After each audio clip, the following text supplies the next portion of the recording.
Welcome back to the Money Mentor, ladies and gentlemen, with Graham Home, and also for another very interesting, very exciting Wilson Weekly. G'day, Doc. Hello, Graham. How are you? Well, we're here in the flesh today. It is mano a mano. It's a bit romantic, isn't it? Well, don't go that far, but it's certainly good to have a Yeah, it's good to get together every now and then. You feeling a bit better?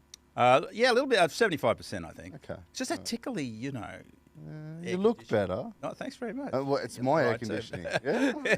we're gonna compliment each other all day. We better stop. We better stop. All right. Well, let's get into it today. Yep. And let's get into. We've got a bit of a detailed Q&A for everyone for this podcast. Yes. It's been coming through on social media. Yep. So what we'll do is we'll jump straight into it, rip in, get Yep. as many as possible for everyone tuning in from home. Sure. Okay. First question: has there been stability in construction costs for new homes across Australia? Well, obviously we've gone through this period of volatility. Previous government had the home builder agenda or policy, brought forward a lot of demand, not enough supply, not enough building materials, not enough labour, and house building costs went through the roof. Yeah.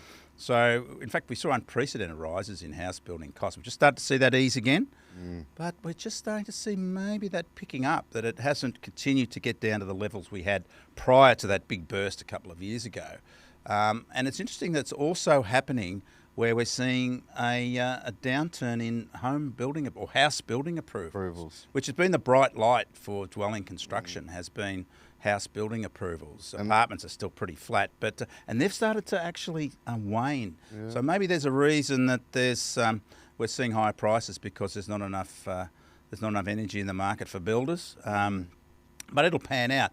Yeah, we're just starting to see a growth again in house building costs. We thought it had stabilised, but it's starting to creep again. It's not heading back to those levels prior to COVID, which was 2 or 3% a year, which is because we have a very competitive house building industry.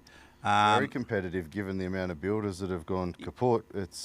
But that's sort of the nature of the beast as well. Builders come in and come out depending on the cycle, and that's what keeps the margins low because there's a lot of competition. Yep. And we were sort of expecting it. Okay, we went from those ridiculous increases annually in house building costs to getting back to 3-4% increases, and now it's picking up again to 5% on our latest data. Now it may stabilise again, but this is a sort of a trend that's emerging, and the RBA hasn't picked it up yet. The ABS hasn't picked it up yet, but I'm sure it'll come through because our data is very, very accurate and very forward-looking as well. And what do you think around trades and the specific issues we're facing with lack of skilled workers, trades, apprentices even coming through at the moment? Do you think that's going to play any effect into construction costs in the years to come? But this has always been the problem with Australia. I mean, this is when you have that cyclical home building environment, built, sort of boom and bust and peaks and troughs. You always have too many trades or not enough trades, and it's never stable. and you just can't add water and hey, here's another 1,000, sparkies sort of thing. Then you need to plan for more tradespeople as the market recovers, and it's difficult to do that for builders to take on apprentices, tradesmen to take on apprentices in a period where there's not a lot of work, and of course that takes government, guidance to sort of to do that. And things have changed a lot, but it is that cyclical effect that we have, and that was exacerbated by, with all good, the good intentions of the previous government was to, through COVID, create more demand, create more building, but they created too much demand and there wasn't enough supply, and then that got back to the point we didn't have enough tradesmen, and yet now, once that demand was satisfied, you're sort of like, well, we've got lots of tradesmen now, but we haven't got enough work, because it's that pattern of volatility, which is the nature of the building. And that's why the margin, and I think another reason why perhaps building costs have started to rise again is an expectation. It's like if you're a builder or a tradesman and all of a sudden you're seeing your prices increase by 10 or 15% a year, you really want to go back to 2% a year increase? Yeah. It's like, I like... Pretty happy with this 10 or 15 or 12. You can't keep that up, of course, because the buyers aren't going to be paying. Well, even if it wasn't going up, it's probably still going up or it's stable. That's right. So it's a journey that's come through, extremely unusual circumstances, COVID, and we're still sort of feeling our way through it. But, the bad news is it's just going to, again, constrain house building, and we need more houses in this country. And nothing's really changing there. Okay. Next question. Will the US tariffs Yeah. affect the Australian economy as a whole? Well, this is, if I had this answer, of course, I'd be on CNN. Hey, this is from the clients, right? I'll just be passing it on. Yeah. Don't shoot the messenger. Well, what's a tariff? A tariff is a tax. It's a tax on imports, right? And it's interesting if you look at the history of tariffs just quickly. In the US government, federal government, didn't have originally, and we're talking, sort of hundreds of years ago, didn't have the capacity to raise taxes. So the way it used to raise taxes, because it needs income, their federal government, was to tax imports. Yep. So that it would get that, and that sort of worked really well for the American economy. But as things changed, they then got their own tax base, blah blah blah. So the essential point is it's a tax on imports, right? So it can only mean higher prices because that's what it's all about. So if you're importing something and the government's put a tariff on it, well, you've got to pay it. So you either pass on that extra cost to your customer and thinking, oh, geez, do I really want to raise my prices? Or it's because you've got a lot of back stock so you can absorb it, your margins are high anyway. But the point is, as it sifts through the system, it only means higher prices. Yep. Now, Australia has a good relationship in terms of trade with the US. We buy more than we sell. Yep. And the US likes that. Okay, we like you Aussie guys because you're buying more of our stuff than we're buying of your stuff. But it's different in Canada and Mexico because they actually sell more to the US than they buy. Yeah. Right, so there's a deficit. Yeah. So, so we're in good stead. Yeah, in that term. But it doesn't mean that they're not going to say, we're just going to put a tariff on everything, right, on everyone. So it is inflationary. Essentially, it's inflationary because it's putting up prices. It's fabricated inflation. Yeah, and you've got to cover it. Yeah. The importer has to either cover it by absorbing in the profits and really passing it on. Really, the end owner or purchaser is copying it because it's going to be passed along somewhere. That's right, and it grows. There you go. It's like if they put an import on steel, well, okay, raw steel, whatever. But then it sort of works its way into all those finished goods that rely on, on steel. Aluminium's the same, cans, those sort of end products. It all eventually will get passed on. Yep. So it's like, the rising tide of tariffs, everything rises. Okay. And so it's essentially inflationary. Yep. And I would have thought the Reserve Bank would have paid a bit more attention to the prospect of that. With their interest rate decision, because it does mean that the potential there is for higher prices internationally, notwithstanding the trading relationship between countries. Because it just means that, businesses are thinking, well, I've got to cover these extra costs, so I want to keep my prices. So it just becomes then everybody's chasing higher profits to cover all these higher costs that are happening through the sort of the food chain. You know what I mean? Okay. And Trump, he said, I think we've had a pause for a few weeks in terms of what he was going to do to Canada and Mexico. Oh, I thought he was just buying everyone's countries. Greenland and Australia. Australia. But no, he's saying now he's going to resume that in another week or two. So it's something that's a reality, and it can only have upward pressure on prices, and of course that potentially means inflation, which puts downward or upward pressure on interest rates. All right, next one. It's double question. So two. One, should I buy unit, apartment, or house in Melbourne? And are there any signs of Melbourne's market showing any sign of growth or recovery at the moment? So which is interesting when they always ask you, what should I buy, Doc? Well, what's your circumstances, right? But should I look at house or unit in Melbourne? And are there signs of a Melbourne recovery yet at all? Well, firstly, traditionally, an investor will look at the highest yielding, so the best returns you get. And traditionally, of course, they are units, because when you compare a unit's price to a house price and a unit's rent to a house rent, you have a higher yield, so return on investment. So I guess if you're looking for a return on investment, which you are, you look for a unit to get that higher yield, which traditionally you get regardless of the capital city. Yep. You get a higher return. Cheaper price point, similar rent. But then again, you start thinking about, okay, well, I'm not just about, yield, return on income. I want some capital. I want some capital growth. Yeah. And that's where houses have the advantage typically over units is with capital growth. But so we're generalising. Yeah, but then you have to do your homework and start looking at individual suburbs. Wait, I've got the answer. It depends. Yeah, that's right. Yeah, so it's you've got to take that. It's not just there's not a one size fits all. What's their strategy? But you can you can generalise.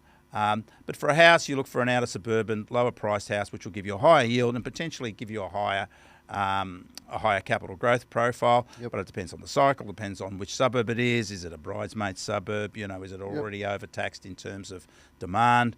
But you can look for the same things in terms of units, But then you tend to have to pay probably a higher price for a unit which has higher capital growth potential, so you get a lower yield, right? But yields have been a great forward indicator which we've used for a number of years to identify those suburbs which have potential for capital growth. Because if you look at the yield on a suburb by suburb basis, even a capital city by capital city basis, and it just looks a bit too high, it's like, hey, how come this capital city's yields are so high? We saw Canberra, we saw Brisbane, and it was the same. And yet, fine, they can be high because there's a high vacancy rate, there's less demand for, rental properties, whatever. But if it's a strong rental market, so you're getting, that sustained income source, and you're still getting a high yield, it means that the property value is too low compared to what the sort of norm is. So it's sort of taking a scientific approach. We talked about this in southeast Queensland. That's right. Many years ago in the first few podcasts. Even before the surge out of the migration. And then we've seen Melbourne follow a similar suit with the prices versus the yields there, which southeast Queensland's just experienced. We've seen Adelaide do it. Yeah. We've seen Canberra. So it's interesting. And what happens, of course, to explain that, is that when the yields are high, an investor will say, hey, this is a really good return. It's better than I can get here, here, and here, and, I'm not going to have a problem getting a tenant because it's still got a strong rental market. Rents are rising, right? So that's maintaining my, my return. So it creates demand, right? And that demand, of course, pushes up prices and the yields come down. Yeah. And then they start looking like every other yield. Yep. But those that have got onto it while the yields were high have taken the advantage of the capital growth. That's what we saw in Queensland, and that's potentially what we're looking at Melbourne. And you asked me about the signs in Melbourne. Yeah, second part of the question was, is Melbourne showing any signs of growth or recovery yet? Well, Melbourne hasn't... It's a big question because it's like Melbourne's like just Melbourne. That's There's right. a lot of subsets, a lot of Melbournes, right? A lot of mini Melbourne, right? But Melbourne hasn't fallen. It's continued to make sort of flattish headway, if I can say that. But it just hasn't performed like the other capitals. There's no wake. It's in a 4-knot zone. Yeah, that's right. Yeah, that's right.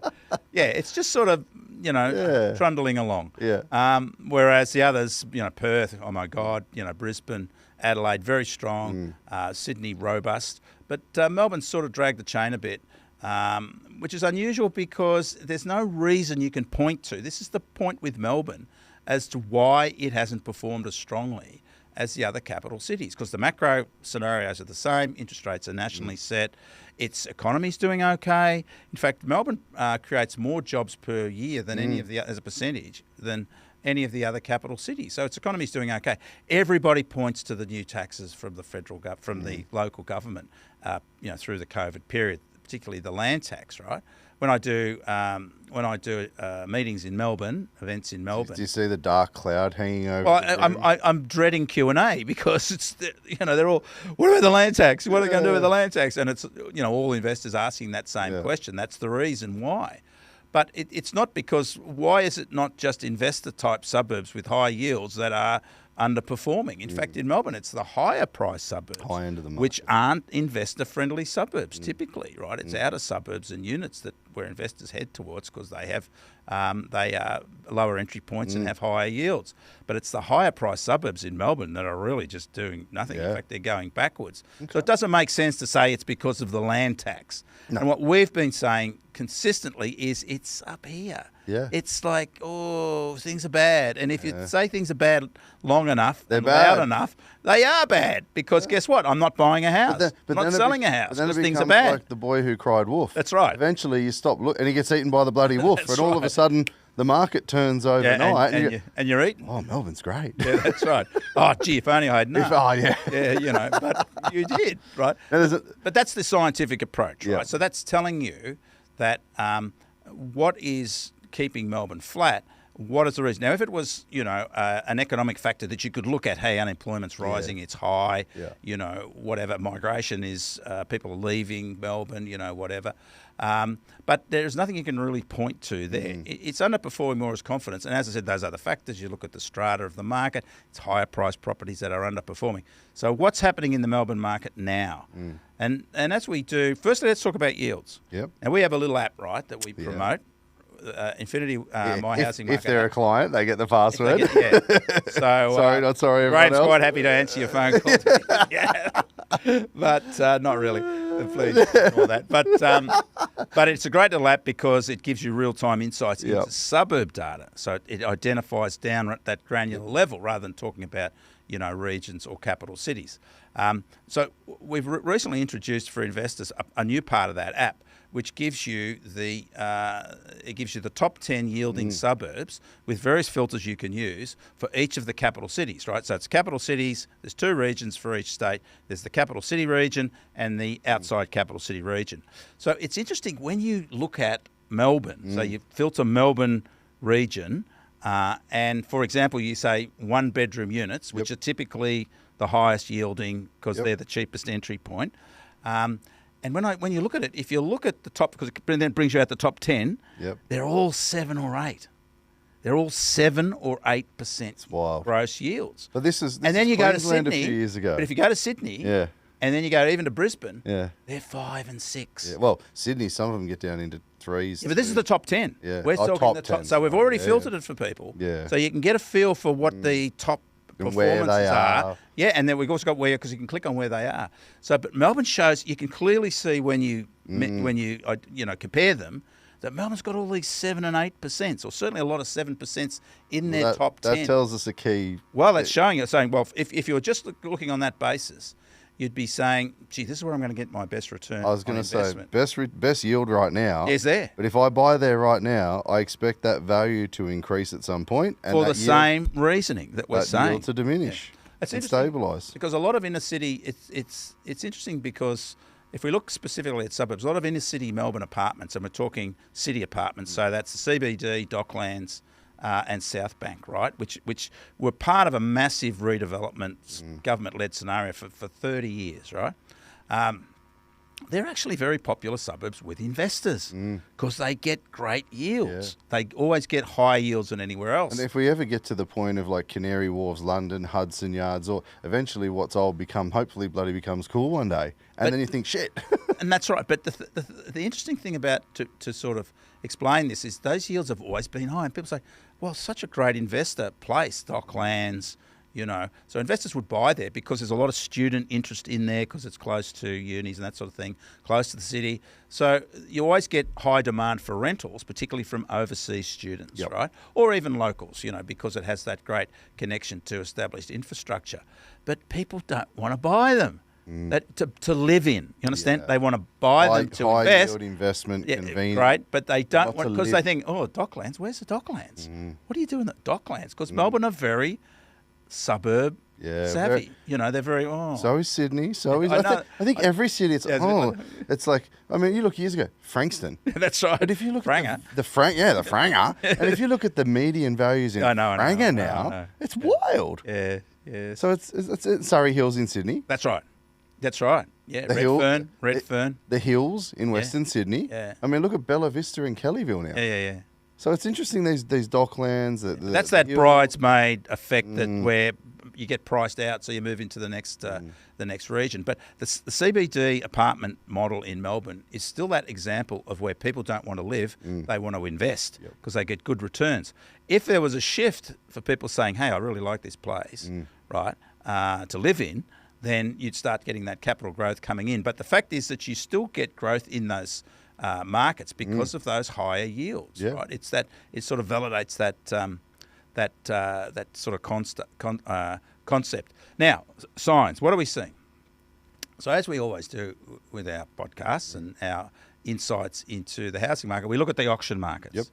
We look at the auction markets every week. So we do a weekly auction market summary. Why? Because they're a great forward indicator as to what's happening underneath in the market.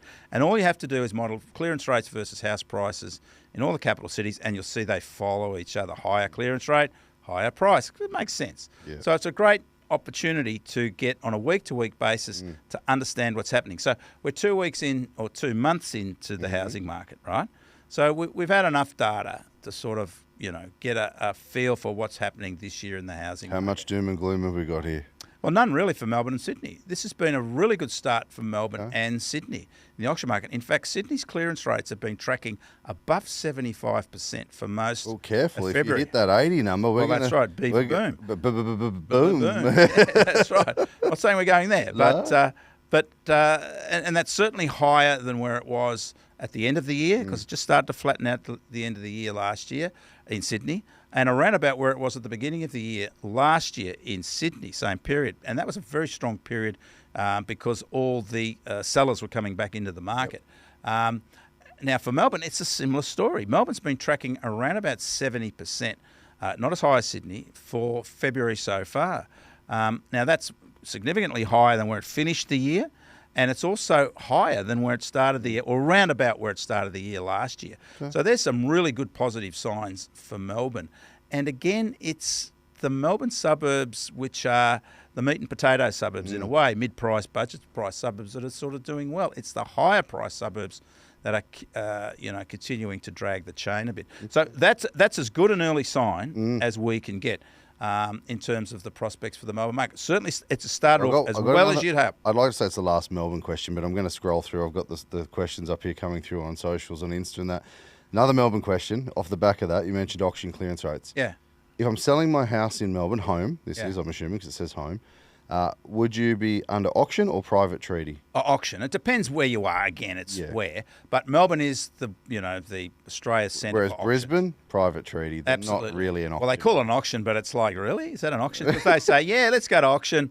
Yeah, passed in. What do I care? It's a private sale, you know. And so they get lower clearance rates. But Melbourne are a legitimate. Melbourne auctions around about 35% of all its properties go to auction. Sydney about 25%. Brisbane about 8%, right? Yep. So that's the difference. It's a very strong auction culture in Melbourne, and that's because people are tuned in to understanding the value of auction.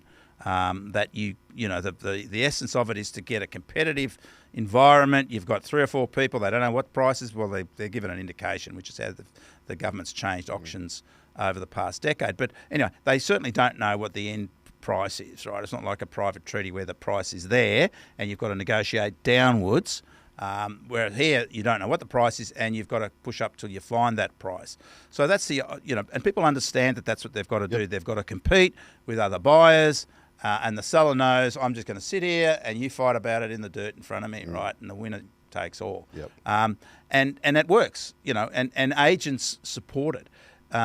And of course, it's because there is such strong competition for property in the middle and inner suburbs of Melbourne. As you start getting further out and there's less competition out of suburbs, you start thinking, well, private treaty's better because I can pitch my price up here. I haven't got as many people competing, so I can negotiate more on a one-on-one basis to try to get as close to what I would like. Well, what I'd like to get, sort of plus 10%, and then that 10%'s the wriggle room. But Melbourne typically is a much more is a city which is much more tuned in for auctions. But it does depend on what part of the how far in or out you are. In or out you are, absolutely. Okay. 2-part question. Firstly, will the RBA drop rates again this year? And secondly, where do you see the Australian property market heading in the next 6 months? Okay, gee whiz. I do. Did you get the crystal ball? No.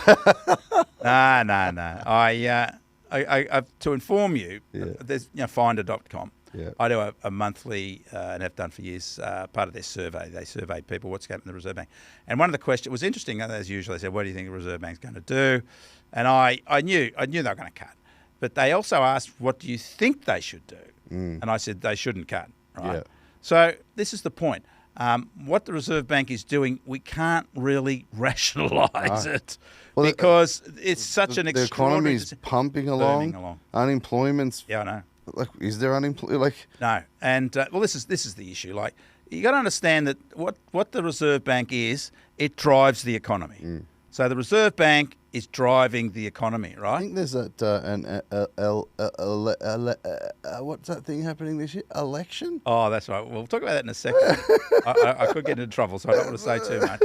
But we'll sort of do a join the dots thing, right? Yeah. But no. So the RBA, its job is to drive the economy. So what happens? You're driving along, and it's got like this is the ideal speed, right, for the economy.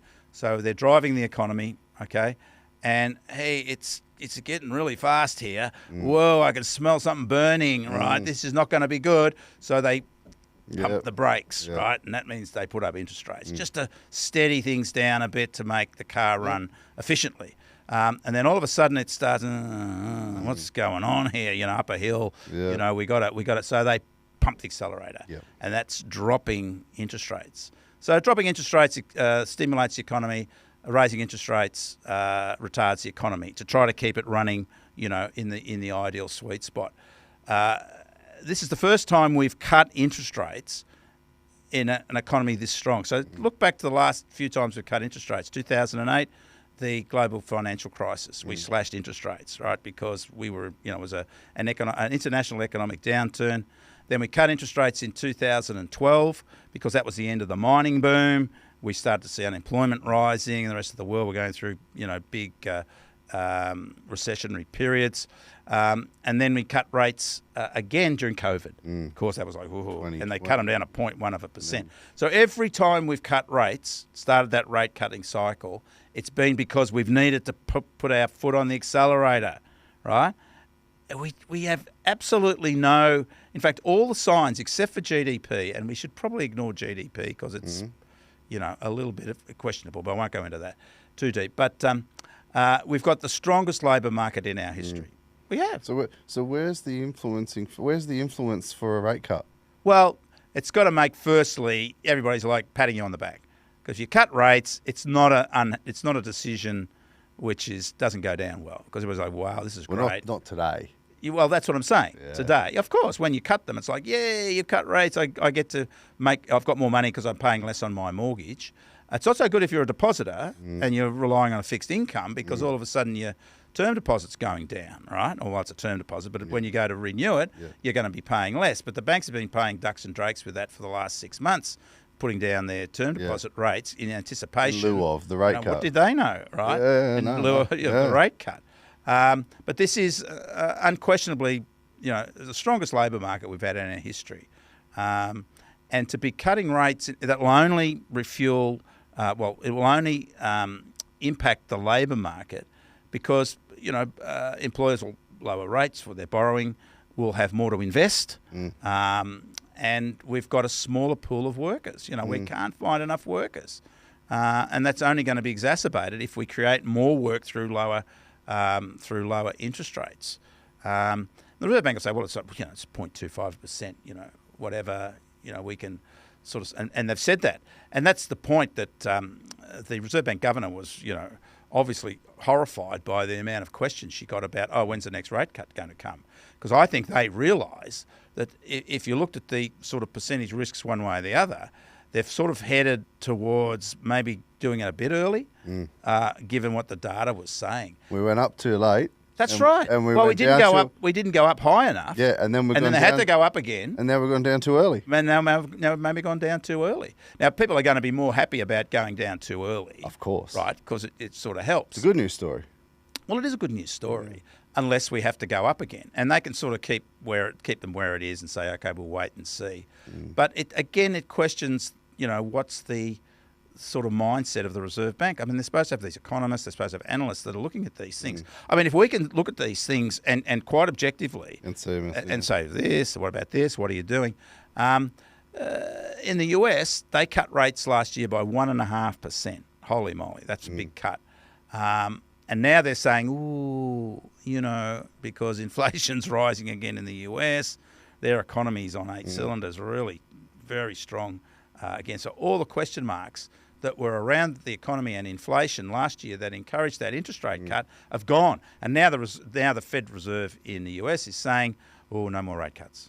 You know, and yet they've been saying that for a while now. So the RBA, our Reserve Bank, has known this that there's a different circumstance there. It's almost as though this was a sort of preordained decision was going to happen. Yeah, it's been a little bit externally influenced. I don't know, but it is an election year, Graham. Well, and I'll tell you who's really happy about a cut in interest rates, and that's the government. Because it looks, I don't know, I don't follow Australian politics. No, neither do I. Moving right along. But I'm just saying that they'll be welcoming in what looks to be a tight election environment, a cut in interest rates. Of course, it's going to make them more popular. Yep. But as I said, all we're doing is looking at the evidence and suggesting, well, this is an extraordinary rate cut given these circumstances. And even with the inflation environment, because that's what it's supposed to be, we're trying to get back to our target range inflation. We actually haven't got there. So it's gone from being, we're not going to cut rates till we get to the target range, right, to the midpoint of the target range. And then it's gone to, well, we're going to cut rates when we're moving sustainably towards the midpoint. So it's not getting there, it's moving there. And we have been moving there because the trend's going. But the interesting word there is sustainably. So how can it be sustainable? Because the two factors that have got us, near the inflation target range, particularly have been electricity, right? And we all got the big handout last year from the government, $300 off the electricity bill, and that's pushed electricity prices, through the floor, and that's been a considerable factor in the fall in inflation. So how can that be sustainable? Well, the government's going to give us $300 every. Maybe they're going to pay more electricity this year too. Forever. Yeah. Forever. It's sustainable. They're going to pay your electricity bill. Maybe they've got a secret solar plant we don't know about. Right, that's right. Or yes, a magic Aladdin's lamp that produces electricity. So Doc, just jumping on because we've got some live questions coming through on socials here on Insta and that. And getting into this Aladdin's lamp of your brain. Yes. So there's a lot. I'm going to skip some. There's a lot of Melbourne stuff going on here, and I just was thinking, a couple of months, maybe, hopefully, a couple of months later this year, we'll be sitting here, and all of a sudden people go, "Have I missed the market in Melbourne? Have I missed the boat when it turns?" Well, hopefully it's this year, but it's going to be an interesting turnaround. But here's a couple more. Could these interest rate cuts kickstart the Melbourne market, and how soon? Melbourne. Well, look, what we've sort of discussed with Melbourne is there any rational reason why Melbourne has underperformed? Well, we can say, look, it's certainly problematic, to find something other than confidence. And if you've got the ability to pay more now in an already a market that's already has a high yield, surely that's going to help your confidence, going forward. All of a sudden, you'll see the sold stickers go up, and people go, "Oh, did you see that place that was for sale, right? And look, this has got a sold sticker on." Right? And then it becomes another sold sticker. And then it's like, as we've discussed other markets, it becomes fear of missing out. You go from FOMO and phobia, right? Yeah, fear of being involved and fear of missing out. And of course, that's what's happened in Perth. It's fear of, the fear of missing out has pushed that market. And Brisbane and Adelaide to a certain degree. And Sydney, of course. But I do think that logic tells us, and I mean, we're talking about more interest rate cuts. I just can't see it. Okay, I can't see it on the current. There's a few in here I'm going to ignore then asking about how many more interest rate cuts this year, and the data at the moment probably doesn't really substantiate it. It's got to, if we get more interest rate cuts, it's sort of a good news, bad news story. We're going to blow the economy out. Yeah, but they won't do that because you'll see inflation running again. We'll get a whole new Reserve Bank board, right? They'll change the whole structure again. Back to square one. And we're back again. We've changed the Reserve Bank because this question's a good one, Doc, because this one from Clado, I think it says, "Do you think this interest rate cut may have been a little premature? Could another quarter at least have hurt for them to wait before they acted?" No, that's the point. That there's no essential justification for this. Our inflation is still too high. The measure they have as their benchmark, which is 2.5%, we're at basically 3.5%. So we're still too high, right, on their preferred measure, which is the underlying inflation on the quarterly model, right? It's still too high. But they're saying, but when you look at the trend, it's moving downwards. It's moving down the line. And that's what we're happy, we're confident that we're heading towards that midpoint. We're happy, so therefore we're going to give some relief to people, blah, blah, blah, with an interest rate cut because we are moving towards it. And they say, but it's the sustainability that worries me, because that's the real question that should be asked of the Reserve Bank is, how is this sustainable?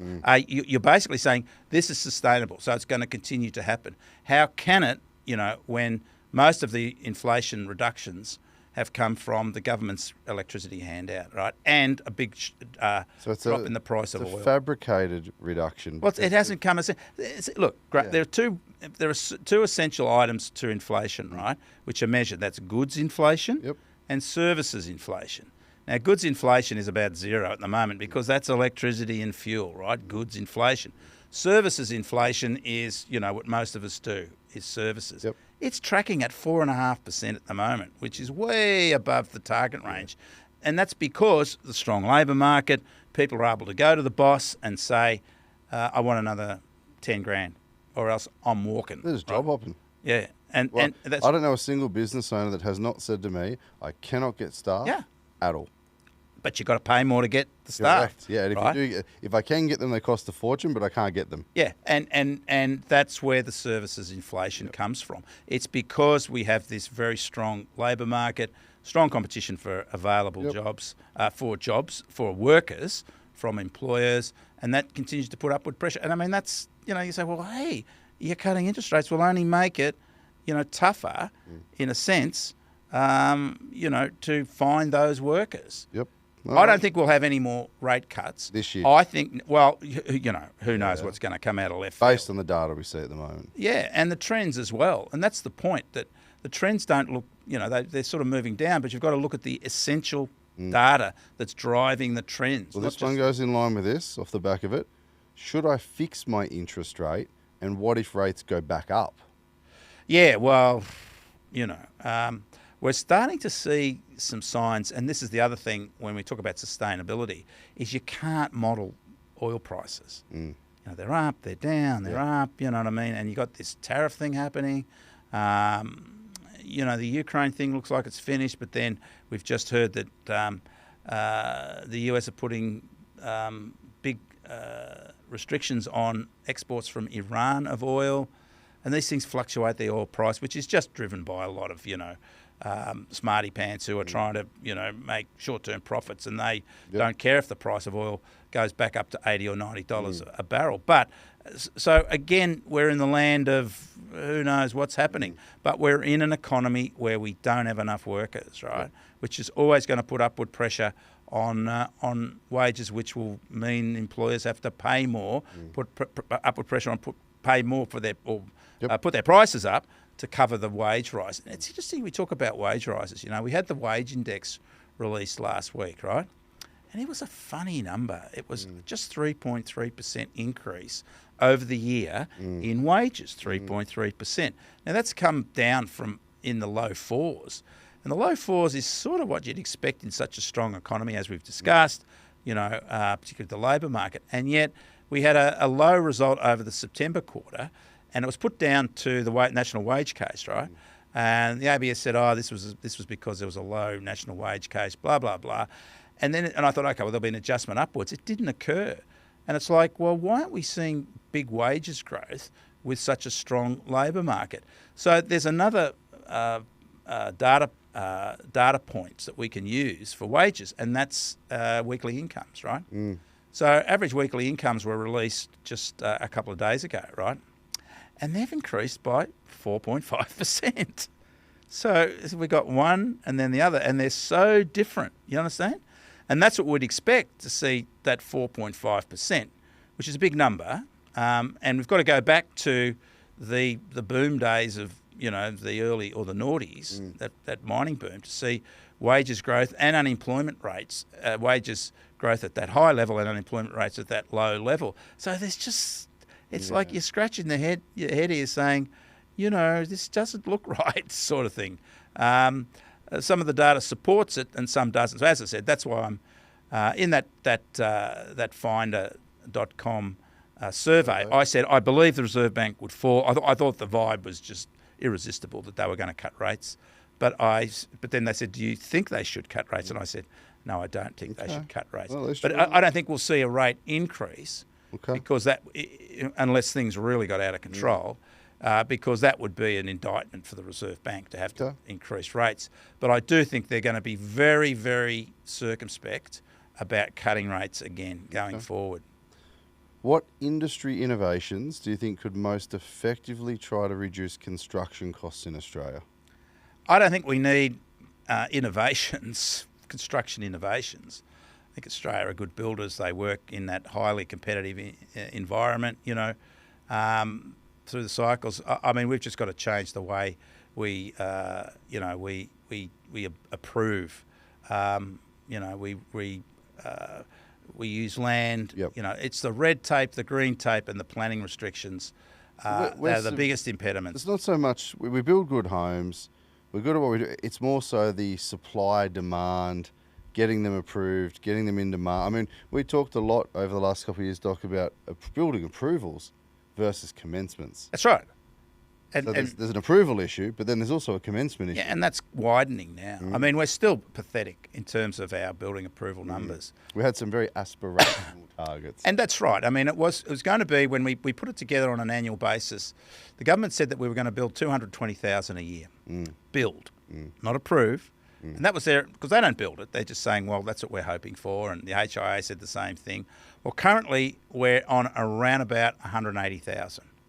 So 180,000 versus 220,000. Now that 180,000 are approvals. So we're going to be lucky to get 90% of those 180,000 turning into actual places where people can You're 150, 160 maybe. That's right. At the ground, maybe. That's right. Which is a terrible undershoot, isn't it, in terms of what they're hoping for. Yeah. And, the apartment is starting to pick up slightly. Its trend is improving, apartment approvals. But they're so low. They're like 60% fewer apartments being approved now on an annual basis than back in the peak in 2016. Yeah. And houses, that's the real worry, because houses were a bright spot last year. We were approving, that trend had certainly picked up, house approvals, and now that's heading south. It's going the other way. So, and houses are something that are much more here and now in terms of providing shelter for people, because you can approve and build a house in 9 months, right? Whereas an apartment, we're talking 3 years. Couple of years, yeah. That's right. And so now we've sort of moved from the shorter term solution with houses is now becoming a problem. And we're seeing house prices in the latest, our latest data, house building costs starting to rise. Which was one of the first questions around That's right. construction costs. Now, Doc, hang on. It's a bit weird, this one. Where do you, I think the basic question is, where do you see the housing market in Australia in 12 months' time? Okay, so I guess, would we say decline, hot off the press news, stabilise, increase? We're going to have some hot off the press stuff, Yep. right? Exclusive here. We're going to be releasing our February house price data on Friday. We do it the day before, the last day of the month we release our data. So we're the first in the market with the data and the commentary analysis, right? We are going to see house prices falling. National house prices will be down for the second month in a row, which is be the first time in over a year that we've seen consecutive months of falling house prices. Who's leading the charge? Sydney are down. Sydney is the worst performer. It's one of our bigger markets. Well, that's our biggest market, right? Sydney. Then Sydney just started to taper off a little bit anyway last year. Now, we've got to understand that this is data that's 3 months old going to February. Now, we've already spoke about latest data, which is the February auction results, which are much more positive for Sydney. Yeah. And the thing we've got to understand about the data, which isn't going to stop the headlines, because when this comes out, all the headlines will be, house prices falling. And of course, the reaction of people. Some predictions of 10-20% That's crashes again. They'll just, it'll be AI. They'll just revisit the old stories, right? And that'll be it. But copy paste. That's right, copy paste. But and of course, but what'll that do? People go, oh, I'm not buying a house. Yeah. Oh, this is bad news. Which of course is the greatest. It means it's an opportunity knocking quite loudly because of that Especially based disinformation. On those new clearance rates. That's right, are showing us now. Historical data. That's right. Yeah, and we've got to understand that house prices falling in Sydney, and when we look at the data, and I've looked at the regional data, and it is a 3-monthly period, right? So it's 3 months to February versus 3 months to January. So it is monthly, but it's taking 3 months snapshot at a time. Now that period includes the two strongest holiday periods of the year, which is January and December. Yep. All right? And that period we see a significant drop in the number of properties being transacted because people are on holidays. Yep. What are we doing? And we also see a significant falling away of the higher priced market because the higher price market, they're all in holidays in Europe, right? So what are they going to be, so you always see a seasonal effect at this time of the year, which puts, and even though our data is modelled to adjust for that, you can't completely adjust for it, right? Because you've got fewer properties and you've got a lower proportion of higher priced properties. So that always means it's a little lower, right? So you've got to take that in consideration, because that's the part of the market that has been softer in Sydney, lower North Shore, eastern suburbs, northern beaches, and the inner west are the sort of underperformers. But some of the others are a little bit soft as well in Sydney, right? So it's not just a seasonal effect here. We've got to understand this is what we talk about all the time, Graham, and that's the model of the Australian housing market. And that's why it is so robust and resilient, is because it's fenced in by those lending restrictions by the banks. So we've gone up and up and up for 2 years. And you get to the point where you can't keep going up anymore, not because there's not people out there wanting to buy or sell houses, because the bank's going to say, sorry, you're not earning anymore. We're not cutting our interest rates yet, so we can't give you more money, right? So what affect that is, so they go to the auction or they go to the and they say, well, this is all I can afford because this is all the bank's going to give me. So that has a stabilising effect on prices. It's exactly what happened the last peak of our cycle in 2017. If we look at Melbourne, in your head, you're dead. Woe is me. Misery loves company. Storm cloud everywhere. Yeah. We've now got some historical data that Sydney settled down. That's right. But yet everyone thinks Sydney's the most amazing market in the planet and the country. Sydney. You don't hear anyone. I mean, the media will grab headlines about the overall market, Sydney being the largest and affecting it, right? Yeah. But you don't hear the same negative tones or undertone that you do about Melbourne. No. Look, Graham, what'll happen here, and this is what we say that... the biggest problem with Australian housing markets is the disinformation and misinformation, except for those that take advantage of it and understand that the markets are essentially robust and resilient, which history tells us, right? I've never really known a house to get any cheaper. No, that's not certainly over time. We can see that's over ridiculous. Time, that's right. Yeah. But so really, in a way, this is the time the savvy buyer. And I'm not promoting any particular thing here, but it is, history tells us, this is when the savvy buyer realises, understanding how strong our capital city markets are essentially, when we do get to the peak of the cycle, right, they understand that this is the time when people are like, oh, we're staying out of this, and it's then gives you the opportunity, you're not in as much competition to take advantage. And it's exacerbated. So it's like a double whammy because you're getting a rate cut as well. Yep. So it's like, ooh, I can finally get into that suburb now and not have to keep paying up and up and up as I have been in Sydney for the last 2 years. And it's all part of that adjustment process. The same thing happened back in 2017. You mentioned those 10% price falls, 20% price falls. In 2017, we peaked, our cycle peaked. And then we had the most outrageous scare campaign in the media in 2017. Bricks and Slaughter, remember that? 40%. 40%. Except it went the other way. They were wrong massively in the wrong fucking that's direction. Right. And the market shit itself, literally. Buyers and sellers just, oh, this is terrible. Look at these predictions right across the board. All the banks got it wrong. All the media got it wrong. And in fact, we had a strong year in 2018. But it's the same energy that started that negativity that we'll likely get when the headlines come up next week that house prices are falling again. People don't understand the context. There's the analysts, the analytics are appalling. People who make the statements just say the prices are falling.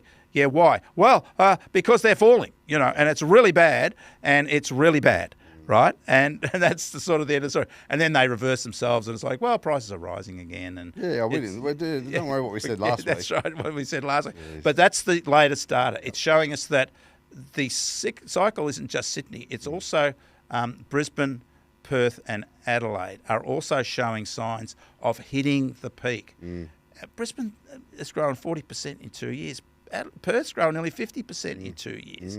You can't keep sustaining this when you have rigid controls over your lending in Australia, which makes Australia one of the most robust and resilient and stable housing markets in the world, right? Because of that strong financial power that banks have. Put a bow on it, Doc, because I know you've got a flight, so to put a bow on it, take a breath, remain calm, do your homework. And just make a smart, mathematical, intellectual, educated decision but about take advantage of what's to come in terms of what will be another set, perhaps, of hysterical headlines Bit of fear into people, soften the Hey, market. it scare might away. even influence the Reserve Bank. Yeah. They might be thinking, they might even buy into the doom and gloom. I mean, God knows what, but I would suggest that wouldn't. But I'm saying at the end of the day, we have the strongest labour market in our history. Mm-hmm. If you haven't got a job out there, with all due Get respect, off your bum. and if you're a not problem. making $100,000 a year, well,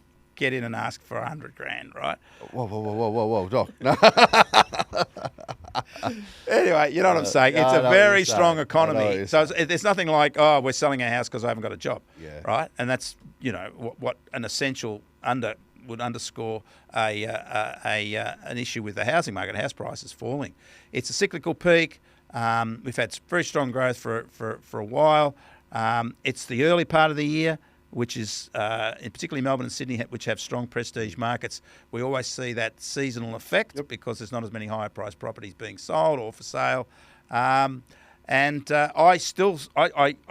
still confident that the predictions we made at the beginning of the year will be very close to the mark at the end of this year. And I say we'll get around about a 5% increase in the national house price this year, 7% last year, 8% the year before. 8, 7, 5. Yeah, and I think that's maybe even under the mark to some degree. We're still not building enough houses. It's... Well, look, all I can say is if we get 5% across the board this year, I'm a pretty happy little boy. Yeah, well, I actually think I think that's the risk is to the upside that we'll actually get more. 6, 7. 6 or 7 again, particularly with an interest rate to start the year. Well, we can't catch up on this lack of supply. Yeah, I think we'll get 10% again in Perth, maybe 7 or 8% in Brisbane, 5 or 6 in Adelaide, maybe a little lower than that. I still think Sydney's about a 4% market this year, and I think Melbourne will get 3% this year. There you go. So that's and the conservative estimates, or the they're mid-price. Mid-price. So I think we're pretty good with our estimates every year, and we tend to be under the mark rather than over the mark. Yeah, better be safe than sorry. Yeah, so that's why I say they're mid-price, but estimates. But as I said, I think that the interest rate cut, and this is a way if we can sort of look at it critically in terms of the macroeconomy, right? What about this? But in terms of the housing market, it's really good news. It couldn't have come at a better time at the peak of the cycle, which it has been. There's nothing else driving the housing market downwards. Yes, we're going to get some negative headlines, which will, scare the crap out of some people in the short term. But then those that are really needing to get the bigger house, the smaller house, move out to the bush or the beach, will be thinking, "Hey, this is great. I can borrow an extra $50,000, right?" The only negative here is to the poor bloody first home buyer. Well, yeah. If we get growth again, of course, it's getting tougher. But isn't that another hook to demand? Is that the first home buyer now's got an extra win-win 0.25% to borrow? Yep. And first home buyers haven't done too badly. And we've got to take our cap off to a lot of the governments that are now providing those shared equity. Well, the shared equity loans have been the real winners. First home deposit schemes, no LMI. Yeah, that's right. They've been real winners. In fairness, there's so many opportunities from 2%, 5%, that's right. no LMI. I wouldn't believe that. I mean, I had to save 40%. I was going to say, for my first home. 40%. No matter what's going on in life, if you can't get together a couple of points, you're probably not in a position to own a home. Yeah. That's the truth. 40% I had to borrow. Oh, you must my deposit hard for that. Well, yeah, me and the wife, but but no. It's 40%. People forget that. Yeah. It's way back when. Yeah. None of this 98% was 40-60. stuff. It was 40-60. Yeah. Right, and you had to have and I got my loans through the Commonwealth, where most people did, because it was either the Commonwealth Bank, which was a government-owned bank, or a state bank. That's where you got your housing finance from. And you had to be a customer for like 4 years or 5 years. They had to know everything. Yeah, and you had to bring in, your mates and your family. They all had to be customers too. Yeah. You had to grovel to the bank manager. Geez, you're looking great, Okay, I'll give you the loan sort of thing. But 40% deposit, way back when. So it's a lot easier now, even though it's always hard. It's always hard in different spectrums. So. Yeah, but like you always say, and we always say, is just think about, I think it just encapsulates the whole of the Australian housing market.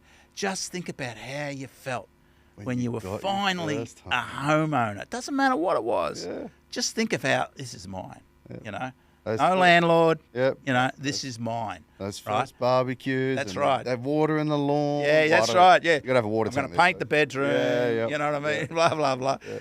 But why do you get that feeling? Because it's such an achievement. And all Australians know that. They all know that. And it's in a way, it's what we build the whole of the housing market on, is that very strong aspiration for home ownership. Yep. And if anything's worth having, it's got to be a bit of a struggle, right? It's not like, here's your home. Yeah, I'll be another one. You know, it's something you've got to work for, strive for, and then it becomes such a big deal when you finally achieve it. And everything's built on it in Australia. We build our individual wealth and we build our investment profiles through. And it's been the case ever thus, you know. And the other thing that's interesting is that we've imported that culture as well. Yeah. We import that because you look at how strong, you know, Europeans, Southeast Asia. Southeast Asians, or, you know, East Asians, Europeans, particularly in terms of the housing market, how that first thing they do is they got to get own property. Yep. And it's because they come from cultures where you just can't do it. Doesn't matter. It's impossible. But here it's doable. And you not just get one, you can get investment properties. And they know it's the road to building wealth. And everybody out there knows what I'm saying. They feel it in their DNA, you know, and it keeps us chugging along. But of course, then we have all the negativity, which we're going to see again over the coming week or so. And then you think, hello, really, if you look at this rationally, this is opportunity knocking with an interest rate cut, you know, and a strong economy. There you go, opportunity knocking with an interest rate cut. And I shouldn't have said you should be out there asking for 100 grand. I should have 50 grand. 150 grand. No, not 150. Well, pleasure as always, Doc. Thank you, Appreciate your time, mate. Great. Thank you. Yes, thank you very much. Yes. Thank you. And onwards and upwards. Onwards and upwards. A rising tide lifts all boats. There you go. That old saying. What's the old saying? When the tide goes out, you see who's wearing no pants. We'll see what happens. Yeah, but we'll see. I think it's pretty stable. It's going to be an interesting year. It's going to be an interesting year. But Year stay of tuned. opportunity. Check out the Wilson Weekly each week. Yeah. And definitely jump onto Doc's LinkedIn so you can check out the data and get access to all of his reports. Yeah, and look for that housing market report this week, and you'll see a lot in that report that we've discussed here today. Absolutely. So, all good. Pleasure as always. Thanks, Doc. mate. Yes.